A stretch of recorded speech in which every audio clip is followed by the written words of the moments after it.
Merci pour l'introduction. Donc, à l'EPFL, on a créé le centre Learn très récemment. Je crois que c'était le 10 octobre 2018, donc c'est tout jeune. C'est encore un bébé et il a le temps de grandir. Moi-même, j'étais à l'EPFL déjà avant, donc mon parcours, j'ai passé à l'université de Fribourg. Je suis venue en Suisse il y a 10 ans. Depuis là, j'apprends le français, donc si je fais des erreurs, oui, même après 10 ans, il faut encore apprendre, donc veuillez m'en excuser. Et j'ai travaillé très tôt avec les équipes de recherche de l'IFFP, parce qu'un de mes premiers postes, c'était dans le projet Duality, donc pour la technologie, pour la formation professionnelle. Et ça va être un des points dans ma présentation aujourd'hui, mais on va l'adresser de manière plus générale, comme l'introduction a déjà mentionné. On va vraiment adresser pourquoi utiliser les technologies. Ce n'est pas les technologies pour les technologies. Ce n'est pas parce qu'on adore tout ce qui est moderne et geeky qu'on va le promouvoir dans les classes. C'est vraiment une réflexion qu'on veut partager avec vous.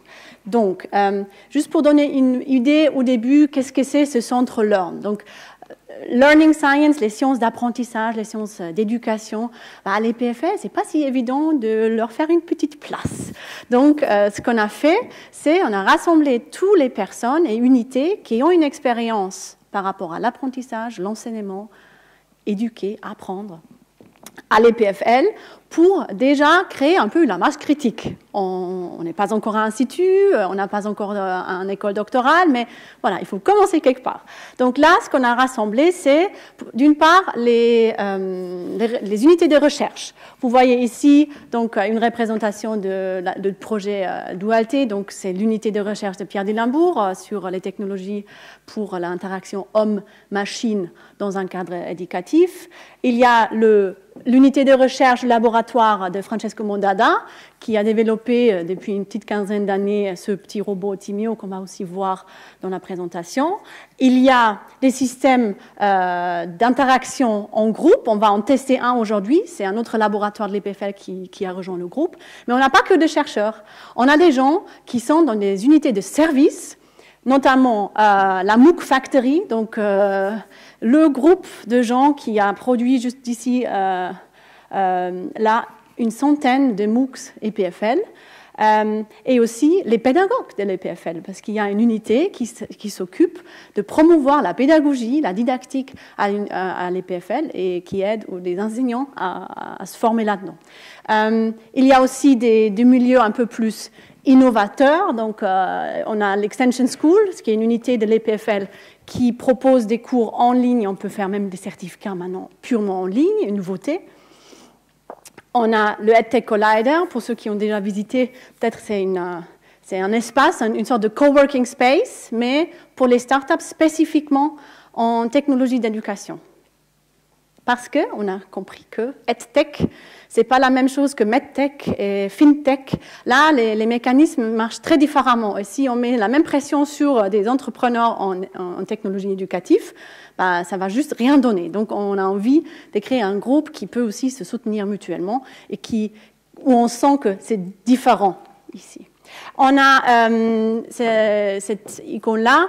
On parlera aussi un peu de, pas seulement technologie dans un sens utilisée pour enseigner, mais aussi, est-ce qu'il y a peut-être des nouvelles contenus à inclure dans les curricula, dans presque tous les niveaux de l'éducation. Donc ça serait un peu le point à la fin, parce que ce n'est pas le scope de ma présentation qui m'a été demandé, mais je trouvais quand même important de l'aborder. Donc ça, c'est un peu l'environnement qu'on a voulu créer à l'EPFL pour pouvoir répondre notamment aussi à une mission qui vient un peu de l'extérieur. Vous voyez que tous les cantons maintenant parlent de la transformation digitale de l'éducation et se posent beaucoup de questions. Et on a envie aussi de leur proposer l'expertise qu'on a à l'EPFL dans ces décisions, si c'est dans le canton de Vaud avec le projet éducation numérique de Cesla-Marelle, mais aussi dans les discussions avec des petits cantons. Si vous parlez vos cantons de Jura, ils vous disent nous, on n'a pas l'argent pour faire un grand projet, il faut qu'on prenne ce qui s'est fait ailleurs et on copie, on améliore. Et ça va aussi. Donc on essaye aussi via ce centre d'amener un soutien à ces acteurs-là. Donc juste en cours, en quoi consiste notre approche ? on a des gens qui sont très branchés recherche. Ils font de la recherche, des fois en laboratoire, où on peut vraiment isoler des petites choses et après contrôler et avoir vraiment un effet significatif qu'on peut publier, etc. Mais on dit, il faut qu'on amène plus loin. Il faut qu'on fasse aussi la recherche appliquée. C'est déjà le cas. Les chercheurs qu'on a inclus, c'est des gens qui adorent aussi, après cette phase, aller dans les classes, tester dans les situations un peu plus réalistes et confronter aussi leur recherche à la réalité du terrain. Mais jusque-là, ça arrivait très peu souvent qu'on allait plus loin que ça. Parce que là aussi, d'une partie, on sentait que la mission de l'EPFL ou d'un chercheur, elle arrête. À quoi bon qu'un chercheur il va pousser pour que ces innovations soient généralisées au niveau cantonal ou national? Donc là, on voit qu'avec ce mouvement politique, il y a maintenant ce besoin de savoir quoi généraliser. Donc on essaye de prendre les deux ensemble, les questions qui se posent, les acteurs politiques ou des grandes écoles, des directions d'écoles, et on essaye de cette manière faire rencontrer ces deux mondes et les lier ensemble. Voilà, donc pour vous, ça veut dire aussi que dans la présentation aujourd'hui, j'aurai quelques exemples qui viennent plutôt de ce monde-là, donc qui ne sont peut-être pas encore tout prêts pour être appliqués tels quels dans votre cours, mais comme stimulation, je les amène quand même, et parce qu'on a envie d'avoir ce discours, d'avoir ce retour. Il y a d'autres exemples qui sont déjà beaucoup plus loin de ce côté-là, donc où vous auriez moins de difficultés à les prendre tels quels pour votre cours. Donc, avant qu'on va direct dedans, je vous propose de, comment on dit en français, practice what you teach, faire ce que, comment on dit ça? Voilà, on met en pratique tout de suite. Et j'ai envie de tester cet outil de mon collègue Johnny Gillet de l'EPFL. Donc là, on a Speak Up. Je vais le présenter encore après dans la présentation. Là, c'est juste pour l'introduire. Vous avez par hasard quelque part où je peux... Non. Donc l'adresse, elle est très petite. Donc pour ceux qui ont des lunettes comme moi, c'est web.speakup. Donc, speakup, SPEAKUP.info. Et pour l'instant, vous n'y trouvez rien parce que je n'ai pas encore fait. Je veux aussi vous montrer en quoi ça prend 10 secondes pour créer cette salle de discussion qu'on va utiliser aujourd'hui. Donc, je vais créer une nouvelle salle et je pense qu'il y a aussi quelque part une interface en français. Mais voilà, je n'ai pas pris la peine de le tester. Donc, on va dire, c'est le FOMAP. Et je ne veux pas vous forcer à mettre un nickname, donc une sorte de nom. On s'en fiche, tout le monde met ce qu'il veut. Et je crée une salle. Et maintenant, j'ai une salle qui a le numéro 44996. Donc, une fois arrivé sur web.speakup.info, vous devriez trouver un petit espace pour mettre un numéro. Et vous devriez pouvoir... Voilà, je vois qu'il y a les premiers qui arrivent. Voilà. Donc, on voit que ça marche. Donc, j'ai créé cette salle aussi pour animer un peu la partie discussion à la fin, parce que sinon, oui, j'aurais 2-3 personnes qui vont dire des choses très intelligentes et intéressantes, mais je n'aurais pas entendu les 60-50 autres. Donc, c'est aussi un moyen de donner un input de manière très facile et simple. Voilà. Donc, les bonjours, ça, on a fait. Donc, pour la cohésion sociale, on a déjà réussi. Et je vais donc revenir à ma question. Donc, alors, on va... C'est quoi le numéro qu'il faut rentrer à la... Je vous redis tout de suite. Voilà, j'ai juste vu, voilà. Alors, c'est la salle 44996. 44996. On ne peut pas choisir malheureusement le numéro, sinon, voilà.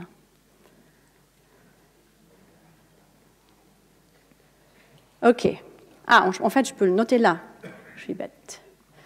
Alors, c'est 44996 sur web.speakup.info.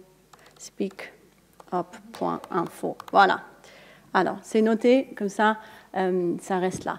Donc, on va faire... donc, comme ça, vous avez vu, j'ai créé cette salle en espèce de 5 secondes. Maintenant, qu'est-ce que je peux faire avec? Oui, on peut tous se dire bonjour, super. Mais on peut aussi, par exemple, répondre à cette question. Qu'est-ce que vous pensez? Pour apprendre... qu'est-ce qui est mieux pour prendre des notes? Si vos élèves vous demandent, je devrais faire, peut-être la question ne se pose pas, je ne sais même pas si dans votre enseignement, c'est admis d'avoir son laptop, mais imaginons, qu'est-ce que vous diriez? Est-ce que c'est mieux de prendre des notes avec un laptop? Est-ce que c'est mieux de le faire à la main, sur papier? Ou est-ce que, à la limite, ça revient au même, parce que ce qu'on écrit, c'est peut-être, c'est la même chose. Et on va faire ça, vous avez réfléchi à cette question. Donc A, c'est laptop, B, c'est à la main, C, c'est pas de différence. Et je vais vous créer une toute petite. Alors ça, c'est mieux pour prendre des notes. J'ai 3 choix.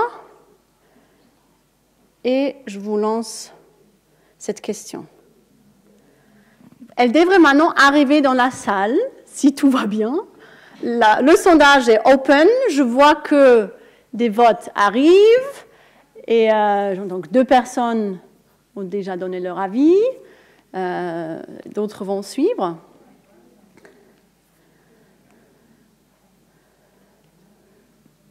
J'aurais pu mettre l'option « j'en sais rien », parce que des fois on ne sait pas.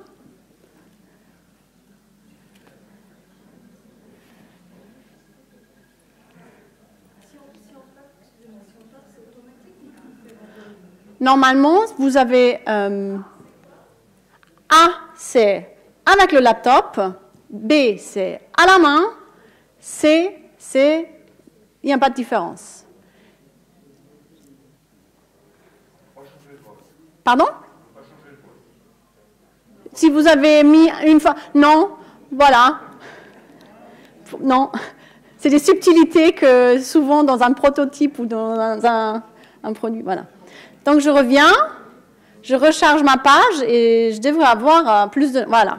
Donc, et vous avez entendu, dans la salle, je lance un outil numérique, digital, et qu'est-ce qui se passe? Les gens commencent à discuter. Peut-être la moitié, c'est sur « Ah, t'as poussé où ?» C'est peut-être pour l'utilisation de l'outil, mais l'autre moitié, c'est peut-être sur « Ah, mais t'as mis quoi? Pourquoi ?» Ah, moi, je pense que... Donc, c'est aussi, ça peut être un moyen de tout à fait désisoler ce numérique et ramener la discussion. Donc, on voit qu'il y a une majorité qui pense que c'est à la main et égalité entre les deux autres. Là, je vous ai mis une question d'opinion. Vous pouvez facilement imaginer d'utiliser ça pour une question de compréhension ou de connaissance factuelle, pour vite voir à quel niveau ils ont compris ce qu'ils ont fait la semaine passée, pour reprendre là où les gens sont. Donc, reprenons là. Donc, tac. Qu'est-ce qu'il faut dire? Alors, non? Pourquoi ça ne vient pas? Oui, ça vient. Alors, il faut dire que 50% de la salle ont raison.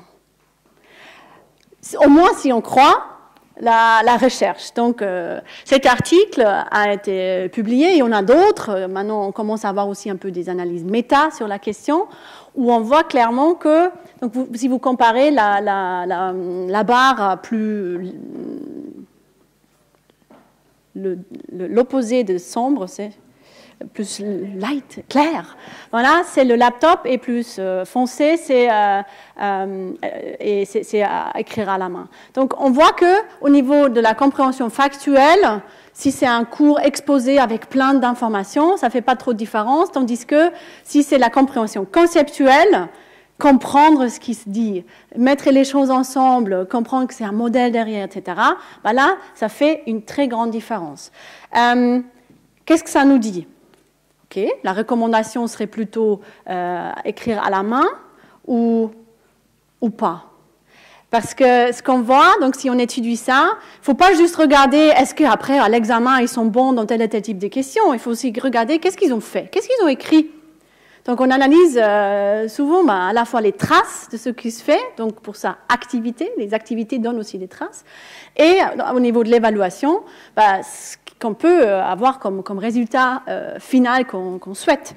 Et là, on voit que les gens qui écrivent à la main, ils écrivent beaucoup moins de manière verbatim ce qui se dit. Comme on est tous très vite à écrire avec un clavier, on a tendance à juste absorber ce qu'il dit, on va vite le noter, et on a un transcrit qui est beaucoup plus long, mais peut-être pas beaucoup plus utile. En fonction de comment je vais me préparer après pour mon examen, cet exposé, il peut être utile ou pas. Si j'ai par exemple encore un groupe de travail où on va synthétiser ça ensemble, ça peut être bien d'avoir un transcrit plutôt complet. Donc en fonction de dans quelle situation l'apprenant il va se retrouver après, ça peut être bien ou pas bien. Il voudrait peut-être le partager. Oui, à la main on peut faire une copie, on peut s'envoyer la photo. Après on voudrait bien modifier un mot. C'est plus possible parce que c'est une photo. Donc, bref, il faut voir un peu dans la globalité. Donc, quand on parle des pourquoi des technologies, c'est aussi, bien sûr, dans la recherche, on essaye toujours de prouver ce super effet positif sur l'apprentissage elle-même, mais il faut regarder l'ensemble. À quoi ça peut servir sinon? Si mon but est de faire les élèves plus collaborer, peut-être ça peut être bien qu'on a des notes qu'on peut réorganiser, mettre en contraste. Ton bout là, il est contradictoire à l'autre. Donc, bref, vous voyez bien. Donc, c'est pas si simple en fait cette recherche transactionnelle parce qu'on ne peut pas prendre juste les résultats tels quels. Donc, après, on va rentrer dans un scénario où les notes sont souvent à disposition. Donc, déjà bien, on n'a plus besoin de tout taper. C'est des MOOCs. Alors, comme je dis avant, l'EPFL a produit une centaine de MOOC. Aujourd'hui, c'est plus ou moins standard que le transcrit de ce que l'enseignante dit dans le MOOC, il est disponible. On peut scroll, up, down. Donc, c'est assez commun. Donc, cette question du prise de notes, ça ne se pose plus. On a plus que 2 millions d'apprenants qu'on affiche grand sur le site web, mais tout le monde sait, et nous aussi, et ce n'est pas grave, que la majorité, la large majorité même, ne finit jamais. C'est court.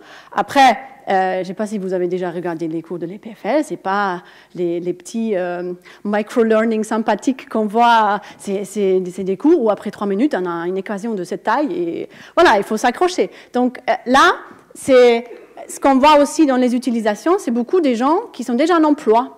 Peut-être ils sont, j'en sais rien, informaticiens et ils voient que dans leur travail, la question de data science devient plus importante. Donc, ils se disent, pourquoi pas aller voir dans mon école, si c'est des alumni ou en général, et voir ce qui se fait. Ils vont se prendre le petit bout qui est pertinent pour eux. Et donc, ce phénomène de cherry picking, on dit que c'est pas grave. On cherche pas des gens qui font forcément tout, mais qui retrouvent quelque chose d'utile. Donc, dans ce contexte des MOOCs, on a donc la spécificité qu'on est sur les 2 grandes plateformes américaines des MOOCs, donc Coursera et edX. Donc chez nous, un enseignant, on veut lui proposer un choix. On ne veut pas le forcer de prendre un ou l'autre. Un prof EPFL, c'est des fois des êtres humains un peu compliqués, donc il faut leur proposer ce choix. Mais on a aussi voulu mettre en place un service qui s'appelle le Swiss MOOC Service, qui propose un hosting. Donc, comment on appelle ça on propose le hébergement, donc on facilite la mise en place d'un MOOC pour plein d'institutions. Donc ça s'adresse aux universités, aux autres écoles pédagogiques, à l'IFFP aussi. Donc c'est une possibilité de mutualiser un peu les efforts qu'il faut pour garder un serveur en place et s'occuper de tous ces petits soucis techniques. Donc, on a déjà les THZ et les PFL travaillent ensemble sur ce projet, ce qui est aussi une bonne chose que les deux côtés de la Suisse se mettent ensemble. Et on a déjà, j'ai regardé, on a 6 universités, 5 autres écoles et une HEP qui ont déjà adopté le système et qui contribuent à ça. Donc, ça permet vraiment de mutualiser les frais aussi.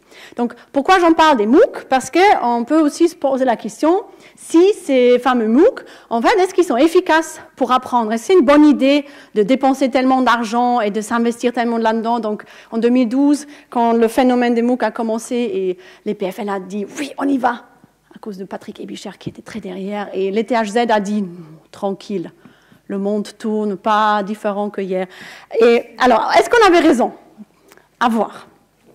Donc, ce qu'on voit dans les recherches, quand on analyse un peu nos données, c'est que ça a seulement un effet si les gens font quelque chose de bien et des cognitivement stimulant. Donc, ici, on compare donc, avec des petits bulles, c'est des gens qui regardent quelques vidéos. Avec les triangles, c'est les gens qui regardent toutes les vidéos, plutôt complètes.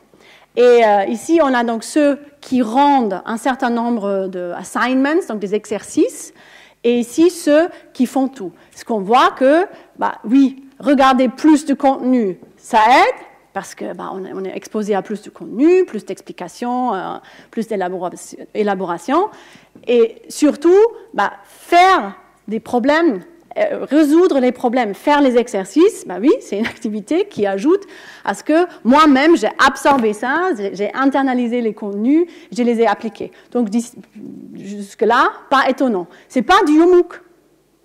Le MOOC a facilité l'accès à ces vidéos. Le MOOC a facilité de proposer ces exercices à des milliers de personnes. Mais ce n'est pas le MOOC en soi. Cet exercice qui a bien marché pour apprendre, elle aura marché bien de la même manière dans un auditoire. Donc, ce n'est pas un effet intrinsèque de ce MOOC. Et un deuxième exemple dans les analyses qu'on voit, on a fait un split de médiane avec la note de la maturité pour voir est-ce que ces MOOCs aident surtout les élèves un peu plus faibles, les élèves un peu plus forts, déjà à l'entrée.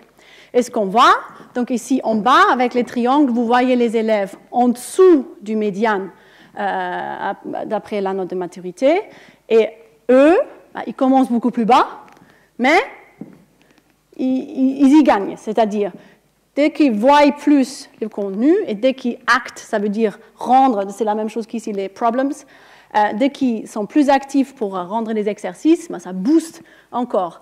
Et la même chose pour ceux qui sont déjà en dessus de la moyenne à l'entrée, parce que chacun progresse, mais le progrès il est un peu plus dramatique pour ceux qui commençaient avec des lacunes. Donc on essaie aussi de différencier des fois dans les analyses à qui ça sert et comment.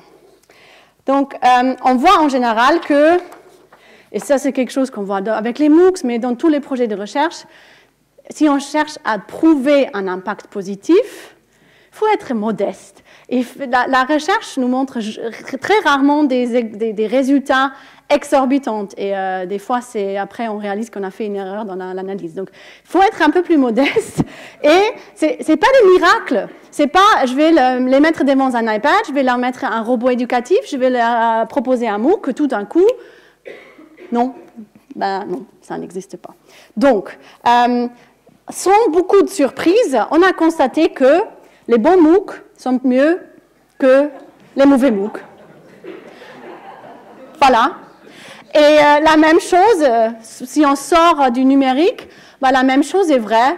Un bon cours, c'est mieux qu'un mauvais cours. Une bonne exercice, c'est mieux. Bref, vous voyez, donc c'est pas d'autres principes qu'on connaît déjà en didactique, en pédagogie. Mais bon, alors, c'est quoi un bon MOOC? Donc, c'est quoi qui fait la différence? C'est ça qui est intéressant. Donc là, on adresse la question du pourquoi. Donc, un MOOC, c'est surtout plus qu'une série de vidéos. Vous voyez maintenant plein de plateformes MOOCs ou online training, e-learning, micro-learning, je ne sais pas comment ça s'appelle encore aujourd'hui, qui proposent en gros une série de vidéos. Et vous trouvez sur tous les thèmes. Vous voulez développer vos compétences en gestion de temps, voilà, vous en trouvez une centaine de vidéos. Donc là, une chose est sûre, un MOOC, c'est plus qu'une série de vidéos parce que il faut proposer autre chose. Il faut proposer une activité qui est stimulante. Ce n'est pas juste exposition au contenu. Là, on a un exemple des mécaniques. Donc, nous tous, on ne le comprend pas parfaitement. Mais l'idée là derrière, c'est que j'ai fait mon MOOC. J'ai regardé les vidéos, je rends un exercice. Mais j'ai aussi une simulation dans le MOOC intégré sur l'interface. Je suis sur Coursera. Je peux jouer avec une simulation. Maintenant que j'ai compris ce phénomène et qu'est-ce que ça devrait être, je peux me dire, OK, et si je mettais tel et tel paramètre plus haut, qu'est-ce qui devrait ça arriver? Est-ce que ce pendule devrait bouger plus ou moins, etc. Donc, proposer des activités, par exemple, où on peut appliquer ce qu'on a appris dans une simulation, tester des hypothèses, investiguer, revoir, même peut-être se mettre ensemble pour résoudre des problèmes.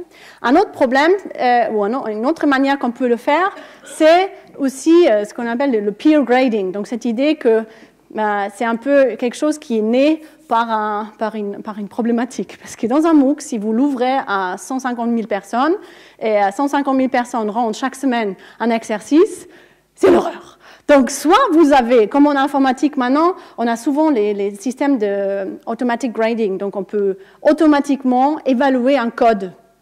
Gentiment, on commence à avoir ça. Mais pour tout plein d'autres domaines, ce n'est pas tellement possible d'avoir juste un algorithme, on lui donne l'exercice, il va nous dire c'est la note X, Y. Non. Donc là, un moyen pour à la fois résoudre ce problème et proposer aux élèves, aux apprenants, une activité riche, c'est le peer grading où on propose, genre, chaque personne, après avoir rendu l'exercice, doit elle-même corriger, répondre, commenter les travaux des 2-3 autres. Et oui, il y aura ceux qui ne font pas tout, et on aura peut-être, chacun n'aura pas 3 réponses, mais au moins 1 ou 2. Et on voit que les corrélations entre l'évaluation d'un père et l'évaluation d'un enseignant sont assez hauts. Donc, c'est ça qui nous réconforte aussi. Donc, des fois, c'est même utilisé pour vraiment comme évaluation, peut-être combiné encore avec une évaluation, une auto-évaluation pour équilibrer. Mais ça semble être un moyen très efficace.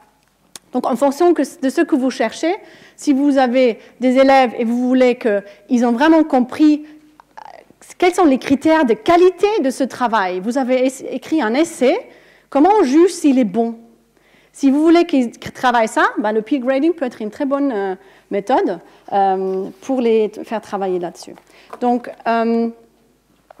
pour un peu résumer cette première partie, donc on promeut vraiment pas les technologies telles quelles. Ce n'est pas une question de quelle technologie est-ce que je devrais apprendre, quel outil est-ce que je devrais... Non. C'est une question de qu'est-ce que je veux réussir à faire. Quel est le scénario pédagogique dont j'ai besoin et quelle technologie peut m'aider à le réaliser. Donc, voilà, je dois m'intéresser à cette activité et elle doit être en lien avec un objectif que je me suis posé ou même un problème peut-être que vous aurez rencontré dans le cours. Donc, là aussi, dans les formations des enseignants qu'on propose, on vise rarement directement le niveau usage.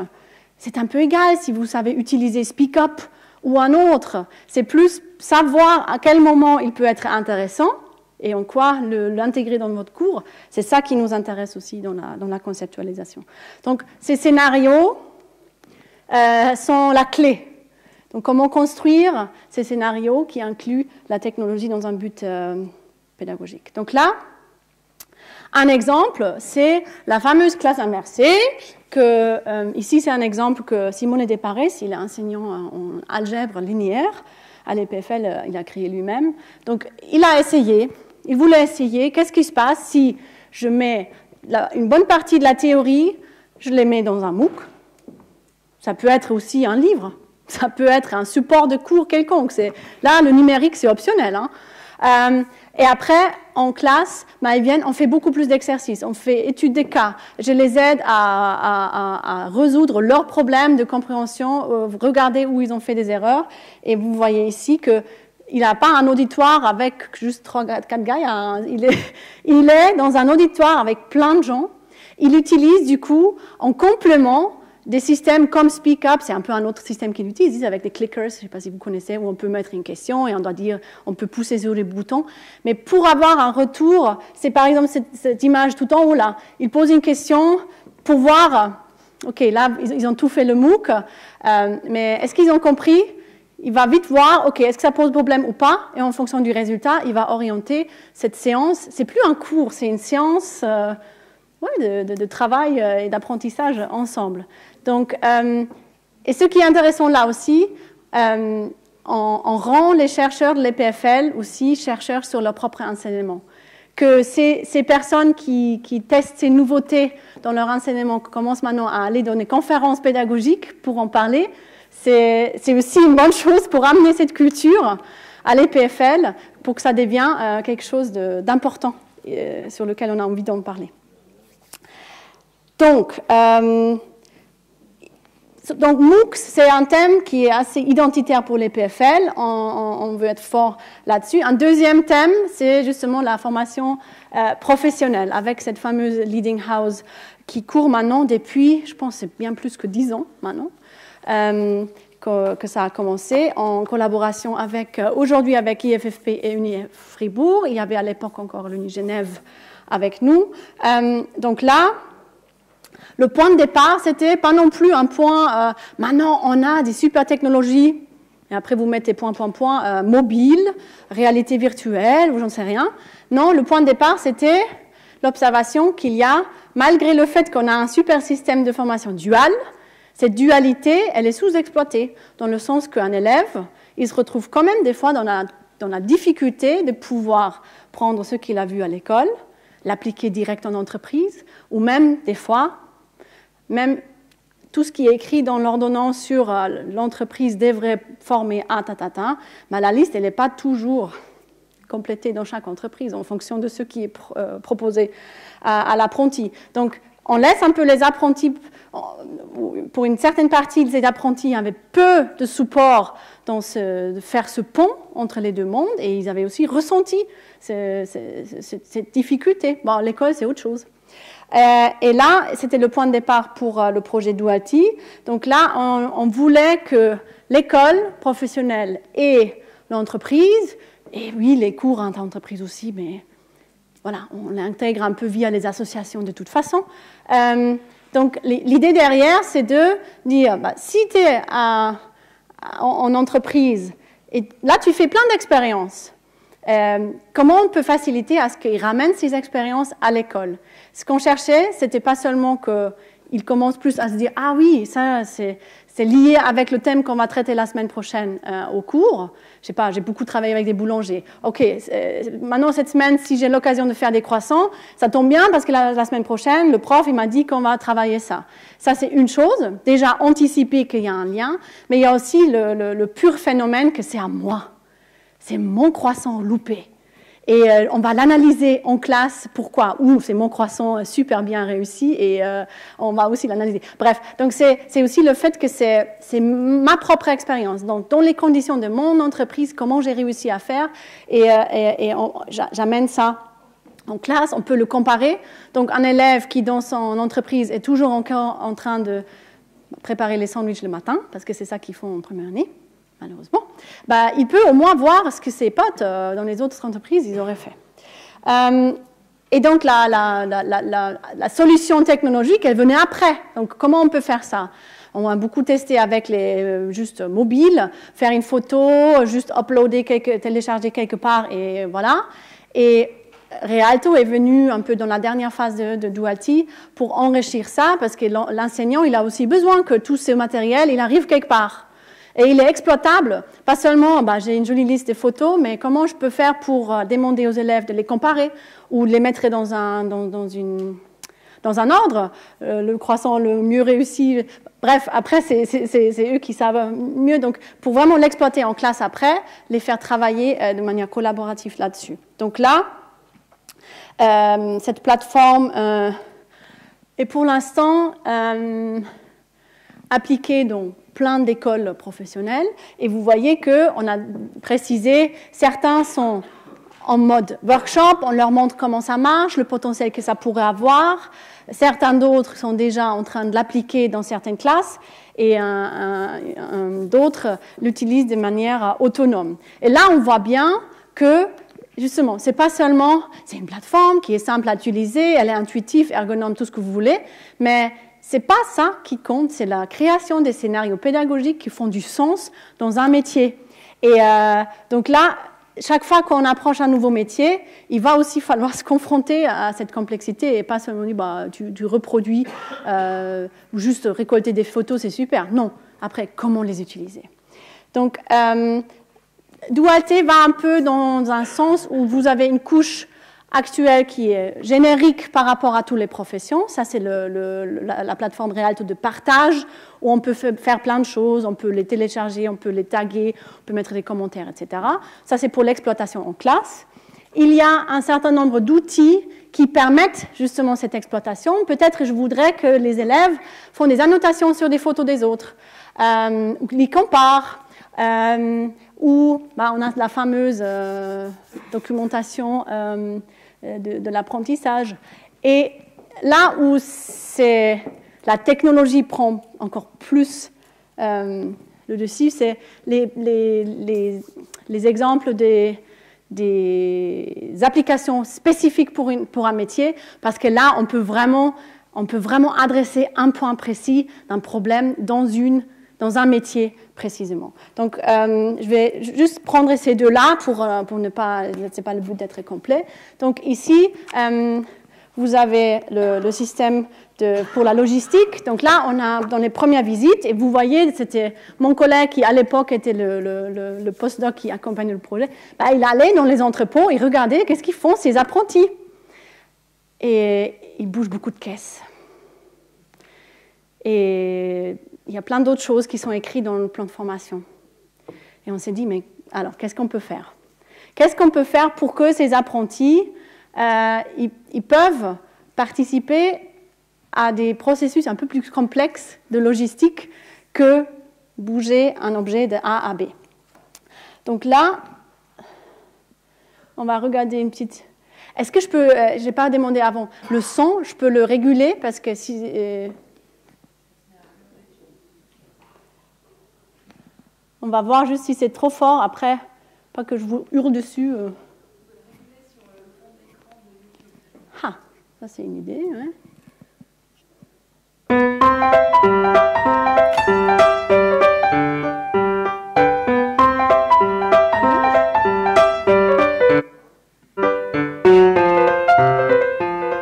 ouais, parce que la musique elle est sympa, mais elle nous dit rien. Donc là, l'idée c'est que, je vais peut-être juste faire une petite pause. L'idée c'est que, et si on ramenait l'entrepôt à l'école, donc un apprenti, il peut déjà commencer par recréer son entrepôt du boulot avec ses petites étagères qu'on peut bouger avec des mains. Non. Donc, il peut aussi varier, il peut dire, et si on ne mettait pas les rangées d'étagères là, mais on changeait l'orientation. Donc, il peut commencer à s'imaginer des scénarios différents pour la mise en place de son entrepôt. Et en cours, il aurait appris des concepts comme la surface d'un entrepôt, comment on le calcule, etc. Et le calculer sur papier, c'est une chose, mais là, il va le voir. Il va voir combien de surface est utilisable. Un chariot élévateur, comment il peut se déplacer là-dedans? Où est-ce qu'il a la place et où est-ce qu'il n'a pas de place? Donc là, l'apprenti, il met ses étagères, il peut réarranger, il peut se dire, il peut discuter avec sa collègue et dire « Ah non, attends, si on change l'orientation, qu'est-ce que tu penses ?» Et après, quand il décide « Ok, on est bon, on a fait un super entrepôt, on peut le simuler. » Et ça, on ne fait pas avec une tablette, un écran, un monstre système, non. On le fait avec un petit jeton à placer sur du papier. Parce que le système reconnaît, et puis en haut, tous ces tags, il faut bien que quelqu'un le regarde. Donc c'est la caméra en haut qui regarde ces tags. Donc, alors, voilà. Hop, voilà. Donc, non, tu ne recommences pas. Tac, stop. Donc là, on amène l'entrepôt à l'école, on les laisse appliquer les concepts qu'ils viennent de voir en cours pour voir sur cette fiche, il n'y a pas seulement le contrôle de lance la simulation, il y a aussi les affiches des données. Ah là, tu as déjà tel et tel mètre carré. Là, ton chariot, il a rempli tel et tel nombre de palettes. Donc, il peut vraiment observer la performance de son entrepôt et le refaire après, parce que c'est aussi se réaliser que, ah non, les autres, dans le groupe à côté, ils ont réussi à remplir 15 palettes et nous que 10. Qu'est-ce qu'on a fait? Comment on peut faire mieux? Donc, ça devient donc exploitable pour une réflexion. Et après, on a vu, c'est pour ça que j'ai affiché cette carte, au début, on mettait ça devant les élèves et on s'est dit super, et on n'a pas assez pris en compte l'enseignant. Parce qu'il est là, il observe pendant tout ce travail de mise en place de tests, etc. Et on voyait que les élèves, souvent, ils changent quelque chose, ils testent tout de suite, ils ne réfléchissent pas à grand-chose, ils sont juste dans trial and error. Ils font, ils essayent, ils refont, ils jouent avec, etc. Et là, on a donné aux enseignants une carte pour que cette simulation, elle se lance seulement si l'enseignant, il est allé voir l'équipe. Donc, il vient, il dit « Ah, vous avez fini? Bien, expliquez-moi, pourquoi vous avez fait comme ça? Ah oui, on a pensé que... Et si jamais vous auriez... » Donc, il rentre dans une discussion. Et seulement s'il voit qu'il y a un niveau de réflexion pour ce produit, là, il lance la simulation. Et donc, il regagnait du contrôle pour l'exploitation pédagogique de cet outil. Donc, c'était quelque chose de très important de lui donner cette possibilité. Et pour aller plus loin, on a vu aussi que c'est intéressant de reprendre après. Donc là, les élèves, ils dessinent ce qu'ils avaient mis en place sur la machine. Et l'enseignant, après, il peut commenter, il peut les comparer, il peut vraiment exploiter dans la comparaison ces différents exemples. Et c'est donc une phase qu'ils ont ajoutée, vu qu'on a beaucoup travaillé avec l'école professionnelle d'Yverdon. Donc là, toutes ces expériences ont montré qu'il faut ce debriefing, sinon c'est dommage de ne pas non plus exploiter les expériences qu'ont fait les autres groupes. Ils travaillent souvent en 4-5 groupes dans la classe. Donc le scénario pour introduire cette technologie était que, au lieu de juste faire une instruction pour expliquer les concepts de surface, net, etc., et le calculer sur papier, on propose aux élèves de les explorer, optimiser, retester, etc. Ça, c'était la Tinker, elle s'appelle Tinker Lamp. Tinker en anglais, c'est essayer, fine-tune. Et après, on a vu, donc, ça ne suffit pas. Il faut élargir avec ce niveau de contrôle par l'enseignant, et notamment un debriefing. Et une option qu'on aurait, qu'on n'a jamais trop testée, mais peut-être que vous avez entendu du productive failure, du phénomène que l'échec peut être productif. C'est un nouveau prof à l'ETHZ qui est très branché là-dessus. Il a testé ça dans plein de domaines. Et donc, c'est l'idée que notre tradition de toujours dire d'abord il faut les bases et après tu appliques, des fois ça peut être bien de laisser juste se tromper pendant 5 minutes, créer plein d'idées, la moitié faux, la moitié peut-être bon, mais on verra, mais ça préactive beaucoup qui va aider après pour que j'arrive à absorber cette instruction. Donc pourquoi pas ajouter une exploration avant que je reçois ces instructions. Si j'ai déjà joué 2-3 fois avec une simulation, je comprends autrement si l'enseignant va m'expliquer le calcul de la surface nette et brute, etc. Donc ça, juste comme idée. Après, donc logistique, un métier assez difficile parce que ce n'est pas le premier choix de beaucoup d'élèves. Un autre exemple, c'est des jardiniers paysagistes. Donc là, on a une problématique. Ils doivent créer des jardins, ils doivent créer des designs de leur jardin. Mais, on fait ça sur papier, on fait ça avec des logiciels déjà aujourd'hui. Oui, peut-être pas à l'école, mais comment faire pour que je le vois en 3D? Comment faire pour que je me rende compte? Là, ça a l'air tout joli, mais qu'est-ce que ça donne en hiver? Qu'est-ce que faire pour se rendre compte, si je propose ça à mon client, mais dans 10 ans, ça donne quoi? Donc là, on a une envie d'explorer plus d'options que la technologie, pourrait nous aider à identifier. Donc ce qu'on a fait là, c'est, je crois que je vais aller direct à la vidéo. Juste donc vous voyez, ça c'est genre devant notre maison, c'est un petit terrain de pelouse devant le Rolex Learning Center. Et ce qu'on a fait, c'est qu'on a, avec un drone, scanné cet espace. Et après cet espace, il peut être habillé avec des plantes, avec des arbres, avec une petite piscine. Donc on peut faire un peu son jardin comme on veut. Et tout ça, on fait avec le système de VR pour l'instant. Donc là, on va voir l'os.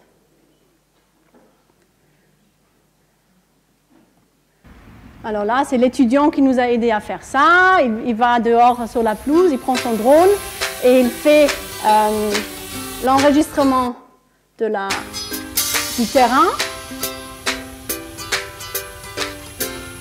Donc c'est tout vide et il court parce que oui, on est tous stressés à l'EPFL. Je ne sais pas pourquoi il court en fait. Et donc après, il crée un environnement de réalité virtuelle. Et donc il met le casque et après il revoit cet endroit. Il peut explorer, il peut dire ok, c'est où déjà il faut un peu s'habituer parce que je ne sais pas si vous avez déjà essayé mais ça donne un peu de vertige. Donc là, on peut mettre des fleurs, des arbres. Donc on choisit, on le place et on va composer de cette manière son jardin. On peut vite donner le casque à l'enseignant, à la collègue, au client, imaginer dans ce jeu de rôle pour lui montrer son jardin. On met plein d'éléments, on réarrange jusqu'à ce que ça nous plaît. Et après, on peut regarder, est-ce que je me sens bien là? Est-ce que le bon, il n'est pas un peu trop loin de l'arbre? Est-ce que je ne devrais pas changer? Donc je peux aller dans mon jardin avant de le fixer. Et après, je peux me dire, ok, maintenant vient la partie intéressante et simulation. Et si jamais c'était l'hiver? Ah ouais, avec moins de feuilles, qu'est-ce que ça donne? Est-ce que ça reste sympathique? Est-ce que ça me plaît? Je peux aussi me dire, ah oui, ces plantes, ils vont grandir.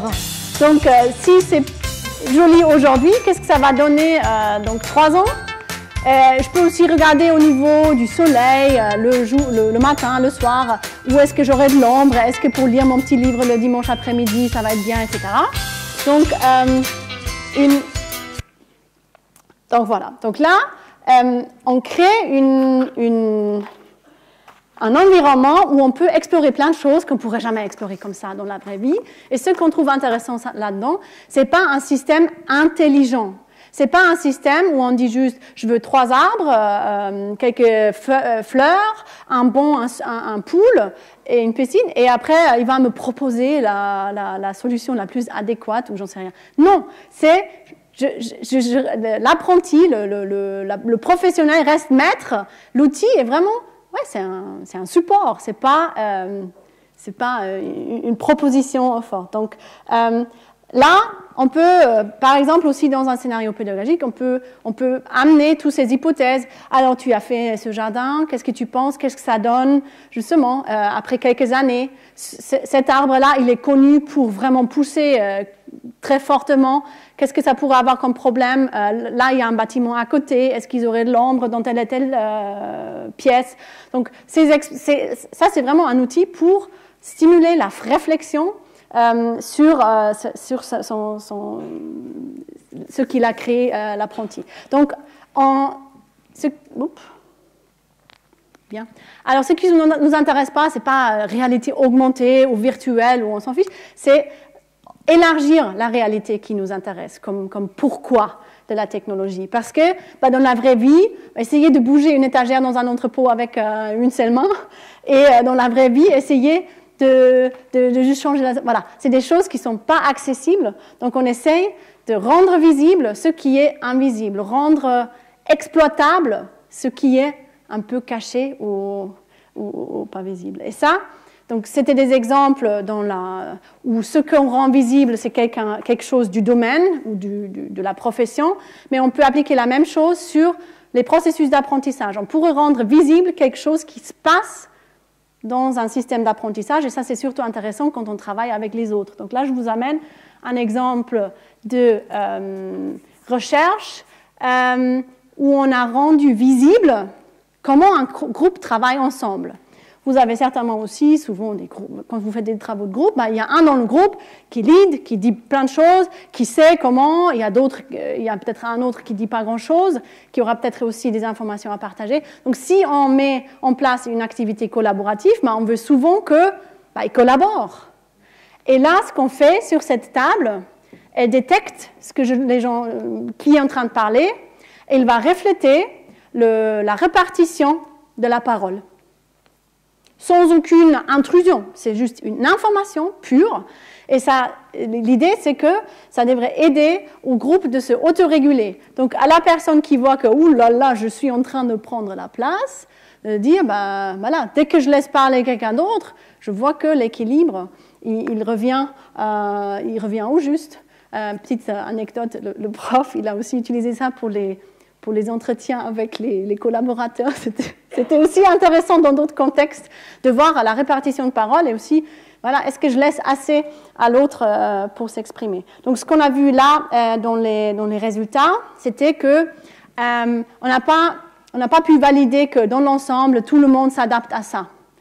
On a pu valider que quand on demandait des gens avant, ou c'était après, ça je ne sais pas, mais donc on demandait des gens s'ils trouvaient important que tout le monde participe, s'ils attribuaient une valeur au partage dans le groupe, et si c'était le cas, ces gens-là, ils ont utilisé cette information pour ajuster leur niveau de participation. Donc ça, c'est un autre moyen de rendre visible quelque chose qui est invisible. Ça, c'est un des exemples qui est moins accessible pour vous, comme je disais au début de la présentation. Et là, on revient à Speak Up, parce qu'avant, c'était un peu le but d'augmenter le niveau de contribution de chacun, chaque personne dans la classe. Et Speak Up, ce système qu'on a découvert au début, c'est un peu dans le même sens. Donc, c'est anonyme et ça facilite juste que chacun contribue. Ça peut être utilisé juste comme vous au début, on peut chacun dire ce qu'on veut, on peut faire des remarques par rapport au prof. Par exemple ici, un objectif pourrait être, je facilite aux élèves de poser une question. Surtout dans des grands groupes, des larges auditoires, ce n'est pas évident que chacun puisse exprimer ses problèmes de compréhension, par exemple. Et là, j'ai un exemple d'un cours où les gens disaient « Mais pourquoi vous avez dit c'est tel et tel et maintenant je ne comprends plus rien ?» Et ce que ça permet aussi, c'est que cette salle, elle peut rester ouverte. Un père risque de déjà répondre, donc ce n'est même pas forcément au prof de répondre. Pourquoi? Ça peut déjà se régler dans le groupe, mais pour ça, il fallait qu'on sache que telle et telle personne, ou on ne sait même pas qui, a posé une question. Donc ça, c'est purement faciliter la communication et aussi entre les participants d'un cours. Ça peut être se positionner, s'évaluer si c'est une question factuelle ou comme on a fait avant, donner son opinion sur quelque chose. Là, ils utilisent ça de telle manière, je ne sais pas, par exemple, surprendre les élèves avec c'est combien les contributions des femmes sur Wikipédia. On aurait pu s'amuser à faire ça. Je vous dis, la réponse, c'est entre A et B, donc c'est très bas. Et ça peut être après le point pour faire un autre travail, si on travaille sur l'égalité dans les différents métiers ou dans la création de l'opinion publique, etc. Voilà, on peut décrocher un engagement personnel. Je me suis positionnée, j'ai dit, mais ça doit être 50%, et après, avec cet élément de surprise, je travaille autrement dans la suite. Un dernier exemple serait le partage d'opinion. Donc là, stimulé par la question d'avant, l'enseignant demandait aux gens de justifier, d'expliquer, alors en quoi? Pourquoi tu penses ça? Et ça permet après, comme il y a des petites flèches de dire oui, je suis d'accord ou non, je ne suis pas d'accord, on peut aussi plus facilement contribuer. Il y a le problème que des fois, la barrière pour participer, elle est assez haute. Si quelqu'un voulait maintenant m'interrompre et dire quelque chose, ça serait socialement assez... Ouais, il faudrait vraiment y aller. Dans une classe, les codes sociaux peuvent être assez différents. Donc, avec un tel outil, on peut ajouter aussi un niveau d'activité qui est très bas. Donner un pouce haut ou bas, ça demande déjà pas beaucoup d'implication. C'est vraiment... tout le monde peut le faire et c'est facile. C'est pas beaucoup. C'est pas, je dois lever la main, je dois m'exposer, je dois même peut-être venir devant pour expliquer quelque chose sur le tableau. Et là, on a fait un petit bout de recherche sur ça. Et on a testé quel type de retour marche le mieux. Donc, le pouce, la flèche en haut, ou ça c'est Google Plus. avait fait ça. Ça, c'est Reddit, un autre réseau social. Et ça, c'est Facebook. Et on voit que dans cette recherche, c'était en 2016, donc probablement aussi l'effet Facebook avait déjà fait que habituation au pouce faisait que la participation a vraiment été plus forte avec ce symbole, était apparemment le plus clair, le plus intuitif, le plus invitant à utiliser. Et ce qui réconforte, c'est qu'on n'a pas vu que le design de cet élément-là avait une importance sur la direction des votes. Donc, on n'a pas un impact sur ce que les gens expriment comme opinion. Donc, un pourquoi. Jusque-là, on était dans les pourquoi de l'apprentissage. Et on peut être aussi dans les pourquoi de la technologie pour des raisons plus curriculum. Par exemple, ici, tout le monde connaît peut-être Timio, c'est un petit robot avec lequel les élèves peuvent apprendre à programmer avec des différents modes, donc adaptés à chaque type d'âge. Mais ce qui est intéressant pour vous, et que j'amène aujourd'hui, ce n'est pas cette utilisation-là. Apprendre à programmer, ok, bien. Mais on peut aussi l'utiliser pour apprendre autres domaines. Donc, on a eu un grand projet où on mettait Timio en service pour l'apprentissage des sciences. Parce que, voilà, on ne voulait pas que ça devienne juste un outil pour les futurs programmeurs. Donc là, on a cherché des projets universitaires. Et je vais raccourcir un peu pour vous donner juste le scénario, parce que c'est ça qui nous intéresse aujourd'hui surtout. Donc, le scénario était qu'on a présenté un problème de la science. Là, on est dans, par exemple, le salamandre et le mouvement des salamandres qui dépend de son environnement. S'il est en eau, il va se déplacer autrement, donc il passe, et s'il est sur terre, il se déplace autrement. Donc, après, on a une activité où l'élève, en groupe, va essayer d'apprendre au Timio de faire la même chose, de pouvoir s'adapter en fonction de la surface sur laquelle il est, de faire un autre mouvement. Et le petit bonus, la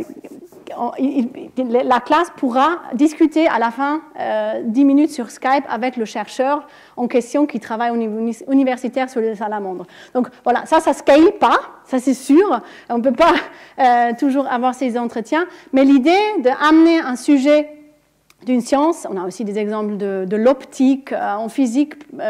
Donc surtout sur le site, si jamais s'il y a des personnes qui s'intéressent, vous trouvez plein d'exemples. Donc là, je ne vais pas aller plus dans le détail, mais c'est vraiment l'idée de... Bonjour.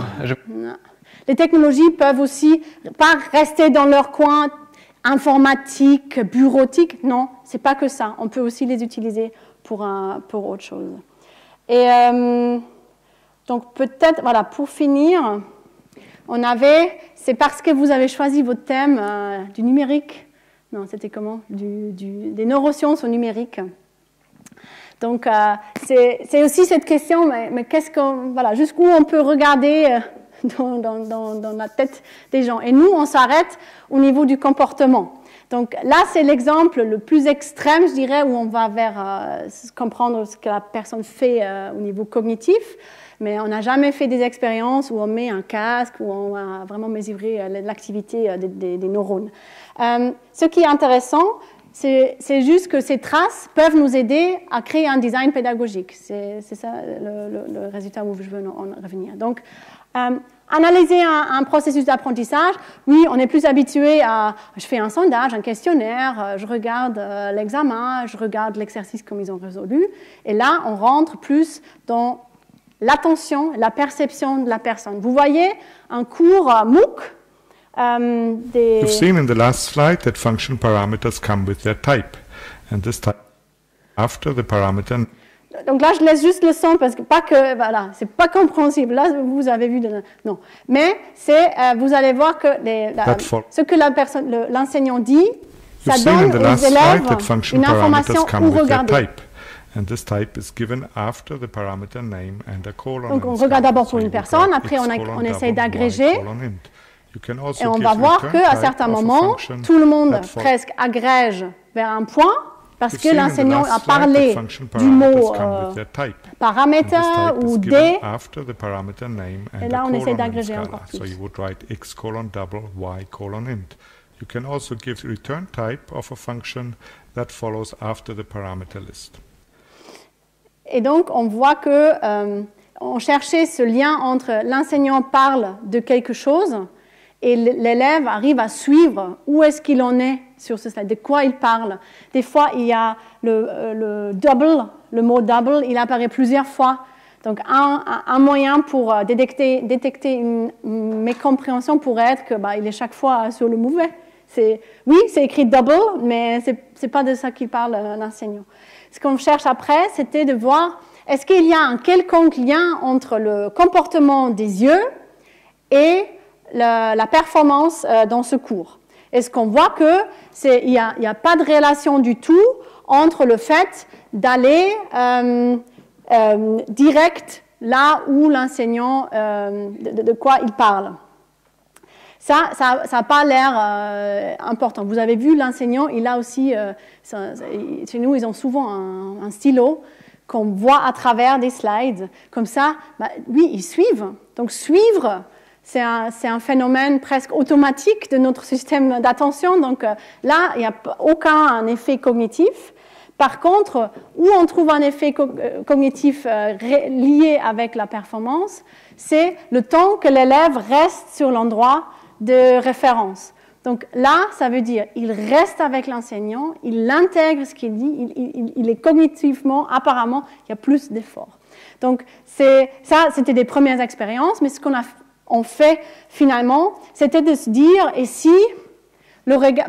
Apparemment, c'est utile d'être guidé dans ces supports numériques. Donc, on a filmé le regard de l'enseignant pour pouvoir le proposer aux élèves. Donc là, c'est tout un setup pour pouvoir faire cette intercollation. Je peux vous dire, c'était assez complexe de pouvoir indiquer où regarde l'enseignant sur la slide. Donc, ils ont dû, avec ces tags, faire la comparaison entre ce que la caméra en haut voit et ce que la caméra de l'enseignant qui bouge voit. Mais bon, c'est réussi et ça peut être utile pour des cas comme ça. Donc là, vous êtes dans un MOOC, imaginez-vous, et l'enseignant vous dit, ici, on voit clairement une installation qui est une école secondaire. Ouais, tout à fait. Oui, on voit les premiers débuts d'une création d'une bidonville. Donc, il parle comme ça sur cette photo et vous n'aurez aucune idée de quoi il parle. Donc là, par exemple, le fait d'indiquer le regard de l'enseignant, il y a implicitement beaucoup plus de clarté dans le discours. Donc, l'école secondaire, c'est là en haut. Et je n'aurais pas pu le deviner. Et ce qu'on voit avec ça, c'est que donc, ce qu'on gaze, donc le regard de l'enseignant est présent, la partie verte, c'est-à-dire que les actions de l'élève avec le MOOC, avec la vidéo, se réduisent. Il a moins besoin d'arrêter de prendre la loupe ou demander à quelqu'un. Donc, il y a beaucoup moins de besoin de revenir en arrière. Attends, maintenant, je n'ai pas compris, je vais encore regarder. Donc, ce besoin juste d'interaction avec la vidéo pour des questions de compréhension se réduit. Donc là, je crois que je vais en finir avec ces exemples. Et je veux juste insister sur un point. Je ne vais pas trop en parler informatique et pensée computationnelle comme sujet. C'est quelque chose qui nous intéresse en ce moment beaucoup, beaucoup, et qui pourrait être la suite d'une discussion. Mais ce que je voulais remettre, c'est juste pour point culminant, c'est l'importance de l'humain dans l'apprentissage. Donc, ce n'est pas une question de technologie. Donc, même si on travaille avec ce petit robot Nao qui travaille avec les enfants, et ce qui surprend souvent les gens, c'est on ne dit pas, non, ce n'est pas le robot qui est intelligent. Ce n'est pas le robot qui aide à l'élève. Si vous regardez les robots de ce style commercial, c'est le robot qui sait tout faire. Tu lui dis, chante-moi, je ne sais pas, au clair de la lune, il va le faire. Et là, c'est le contraire. Le robot, il a des problèmes. Il ne sait pas bien écrire. Donc, l'élève qui est lui-même en difficulté d'écriture, il doit apprendre au robot de mieux écrire. Ce qu'on fait, c'est qu'on met l'intelligence artificielle à contribution, mais dans un but pédagogique. Donc là, vous voyez différentes manières d'écrire un G, et on va choisir celui qui va correspondre au mieux au problème de cet élève. Donc le robot, quand il va faire des erreurs, il va les faire de manière intentionnelle pour aider à cet élève-là de corriger les problèmes qu'il a lui-même. Donc, après, l'élève va dire « Non, mais Nano, attends, je te montre encore. » Il va lui montrer. Donc là, il va le corriger. Et en fait, il corrige lui-même, mais il a un monstre plaisir. On était étonnés qu'il reste sur cette activité plus que 20 minutes, attentif, à vouloir aider ce robot. Donc c'est le fameux effet du protégé. Mais c'est intéressant de le mettre en lien avec aussi la technologie, où la technologie peut être celui qu'il faut qu'il apprenne. Donc, alors, je vais sauter cette partie sur la pensée computationnelle parce que j'ai trop pensé qu'une heure, ça sera longue. Et je vais donc, en résumé, et vous auriez la vidéo et les slides à disposition, donc en résumé, c'est plein de pourquoi, il y aura d'autres pourquoi les technologies. Et je vais juste en finir avec l'annonce qu'il y a le 17 mai, une journée de l'éducation à l'EPFL. Les enseignants, les acteurs, plus généralement, les acteurs de l'éducation en Suisse sont cordialement invités. C'est un programme qui est un peu plus branché secondaire 2, donc au niveau des ateliers, au niveau des interventions, ça va parler un peu plus à ces gens. Et le Centre Learn met au concours un award. Au total, on va distribuer 50 000 francs parce que c'est les 50 ans de l'EPFL, donc c'est assez cohérent, pour des innovations pédagogiques dans les classes du secondaire 2. Donc, parlez-en à vos collègues, considérez pour vous-même si ça pourrait vous intéresser. Gentiment, on approche la date d'application, mais ce n'est pas une application très lourde. C'est plutôt d'écrire un projet que vous auriez fait, quelque chose que vous avez essayé, vous avez un recul. Ça peut être intégration des technologies, ça peut être faire un peu de pensée computationnelle, ça peut être juste innovant en lui-même. Donc, considérez sur le site web, vous trouvez toutes les infos. Donc, je vous remercie pour votre attention et je me réjouis d'avoir vos questions.